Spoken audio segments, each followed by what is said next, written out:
Itamar Ben-Gvir exulte. Le ministre israélien de la Sécurité nationale célèbre en compagnie de députés d'extrême droite la victoire, l'adoption de la loi instaurant la peine de mort pour les terroristes. La règle, c'est la mort. La prison à vie, c'est l'exception. Ces mesures apportent ici une justice historique.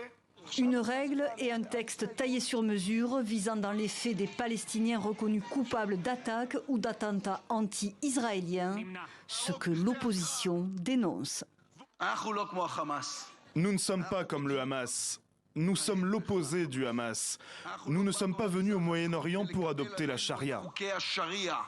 Porté par l'extrême droite, membre de la coalition gouvernementale, le projet a été adopté définitivement lundi soir à la Knesset. 62 voix pour, dont le vote du Premier ministre israélien Benjamin Netanyahou, et 48 contre. Une victoire qui, pour certains experts, ne faisait aucun doute. Il est plus facile, à la faveur de la guerre, de faire adopter ce genre de lois qui sont au cœur d'un vif débat au sein de la société israélienne. Dans les rues d'Israël, les réactions vont évidemment d'un extrême à l'autre. La peine de mort, c'est très bien. Nous aurions dû l'appliquer il y a longtemps. Les Palestiniens ont tué des innocents. Je pense que la loi devrait s'appliquer à tout le monde.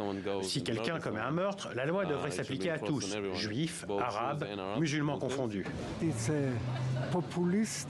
C'est une loi populiste, primitive et très stupide, qui fait beaucoup plus de mal que de bien à tout le monde.